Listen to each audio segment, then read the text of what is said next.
টানা চতুর্থ বছরের মতো চীনে কমেছে জন্মহার। গত বছর দেশটিতে ইতিহাসের সর্বনিম্ন জন্মহার রেকর্ড করা হয়েছে বলে জানিয়েছে চীনের জাতীয় পরিসংখ্যান ব্যুরো।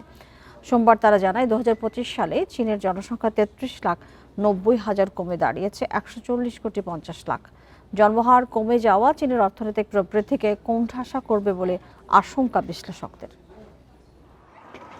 বিশ্বের সবচেয়ে জনবহুল দেশ চীন। প্রায় 140 কোটি জনসংখ্যার এই দেশে বর্তমান জন্মহার রেকর্ড পরিমাণে কম। সোমবার চীনের জাতীয় পরিসংখ্যান ব্যুরোর দেয়া তথ্য অনুযায়ী 2025 সালে চীনের জনসংখ্যা 33,90,000 কমে দাঁড়িয়েছে 140,50,00,000, যা 2024 সালের তুলনায় অনেক বেশি।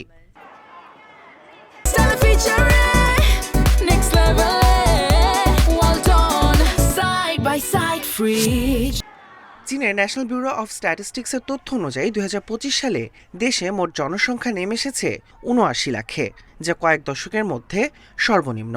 2024 সালে এই সংখ্যা ছিল 95 লাখ। একই সময়ে মৃত্যুর সংখ্যা বেড়ে দাঁড়িয়েছে 1,13,00,000-এ, যা 2024 সালে ছিল 1,09,00,000। 2022 সাল থেকে এই দেশটিতে উদ্বেগজনক হারে কমছে জন্মহার। সে বছর চীনে জন্ম নিয়েছিল 90,56,000 শিশু, আর মারা গেছে 1,41,00,000 মানুষ। জনসংখ্যা কমার কারণে প্রতিনিয়ত কমছে কর্মক্ষম মানুষের সংখ্যাও। এতে উদ্বেগ প্রকাশ করেছেন বিশ্লেষকরা। তারা সতর্ক করে বলছেন, এমন পরিস্থিতি চীনের অর্থনৈতিক প্রবৃদ্ধিকে বাধাগ্রস্ত করতে পারে। এতে সরকারি কোষাগারের উপরও চাপ তৈরি হবে। বর্তমানে চীনে 22,36,00,000 মানুষের বয়স 65 বছর বা তার বেশি, যা মোট জনসংখ্যার প্রায় 16%। জনসংখ্যার বৃদ্ধি লাগাম টানতে 1979 সালে এক সন্তান নীতি চালু করেছিল চীন। নীতি মানতে আরোপ করা হয় নানা কঠোর পদক্ষেপ।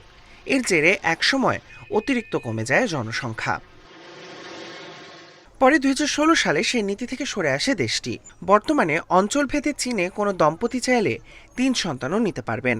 তবে এই পদক্ষেপ জনসংখ্যা বৃদ্ধিতে খুব একটা প্রভাব ফেলেনি। টানা 5ম বছরের মতো সর্বনিম্ন বিবাহ নিবন্ধিত হয়েছে চীনে। জীবনযাত্রার খরচ বৃদ্ধি, বেশিরভাগ নারীর কর্মক্ষেত্রে যাওয়া এবং উচ্চশিক্ষার প্রতি ঝোঁক, এই বিষয়গুলো জনসংখ্যা বৃদ্ধি বিষয়টি ধীর করছে দেশটিতে। অনেক দম্পতি বলছেন, সন্তান জন্মদান আইন পরিবর্তনে অনেক বেশি দেরি করে ফেলেছে সরকার। এছাড়া কর্মসংস্থানে, নিরাপত্তা ও সমাজে লিঙ্গ সমতাও যথেষ্ট না। Tahmid Abrar, independent news.